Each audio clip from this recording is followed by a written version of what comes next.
In 2017, Hull will spend a year as the UK's City of Culture. But do we really know what this is going to mean for the city, and most importantly, for the people of Hull? I come to Belgium to discover what it's like to be a city of culture. Welcome to Mons, European Capital of Culture 2015. The European Capital of Culture programme was set up in 1985 by the then Greek Minister of Culture, Melina Mercouri.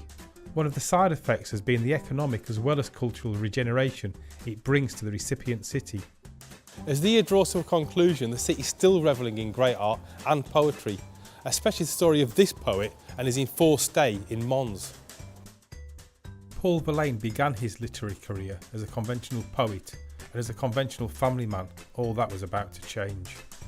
Verlaine left his wife and son and took up with the fellow symbolist poet Rimbaud while they were staying in Brussels. He shot and wounded his lover in a drunken rage. As a result, he was imprisoned here in Mons for a year. By all accounts, Verlaine's imprisonment was far from arduous. It was here that he began his second great volume of poetry and established himself as one of the greatest poets in the French language. I think it's time to get down to the nitty-gritty and talk to someone who's been instrumental in realising this year's cultural events. Marie Noble is the Assistant Director for Mons 2015. I asked her, why did Mons want to become capital of culture in the first place? You have to get back to the year 2000. It was a strong will for the city to find a new project for the city. You know, it's a region that suffered a lot, high rate of unemployment. It was because of the closing of the mine coal industry. It was a city that lost pride, and the mayor, the whole city hall really wanted to find a project for the city towards 2015 or 2020. I want to know if becoming capital of culture has made a real difference. It's put art on the streets, but has it put bread on the table? So, has being capital of culture made a difference to the businesses in Mons? Absolutely, especially for small retailers and caterers. Everything eating and drinking related, excellent, excellent. We can say that most businesses have had a 30% increase in their profits during the cultural period. It's not true for all businesses. Clothing and some others haven't been affected. The new museums and galleries built in Mons to coincide with 2015 cover all aspects of culture. At the other end of the cultural spectrum to the Paul Verlaine exhibition is this place.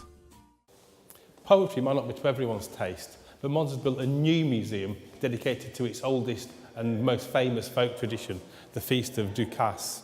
So we've come here to the wonderfully named Musée du Doudou. At first, the Feast of Ducasse seems like a typical, staid but sincere religious festival, but there's a wild and intriguing undercurrent. I'm off to see a film about the doudou later this evening. But before that, I've got an appointment with the new gallery space, one that's emerged as a direct result of being the capital of culture. So I asked Francois, what is Fabrique des Songes? This is a place where people come to have a drink and work on their computers, but also it's a workshop with shared tools. The idea is to have a retail area and a place for artists to sell their work. It's a dream of everybody coming together to work and produce and sell in the same place. We started at the beginning of 2015 as a sort of community project. It's good for visibility. This is a place where tourists come, therefore it is a good place to get exposure, to show what we are doing here. And we're not just here for 2015, our project is to do something in the long term. And finally, I've come to the Theatre Royal for the premiere of a film that promises to explain some of those strange sights that I saw in the Musée du Doudou. Florian Val is the director of this film about a part of Mons culture that's both incidental and central to community life. I wanted to know about this rather strange custom that the film shows. The Fête du Doudou is really important because we start to get involved and celebrate it at an early age. It's part of our identity. It's very difficult to live in Mons and not participate in one way or another. And it's a very particular fight because it's dangerous. I mean, we show solidarity, we take risks together, but also we make sure that the danger, which is always present, never really appears. And that's what the Montois call the miracle of the fight. After a single day in Mons, I feel like I already know so much about the place and the people. In large part, I think it's due to the way the city has responded to being a capital of culture. It's kept me entertained with fine art and high culture, and it's told me about its past and its future and its unique character. There's a buzz about the place that I suspect wasn't there a year ago. I've been most impressed by the balance that's been achieved between throwing a party now and building a cultural future, between welcoming the best of the world and supporting local culture and artists. So what has the European Capital of Culture given to Mons? Well, it's given it a chance to take back its future, and it's taken back its pride too. So cheers.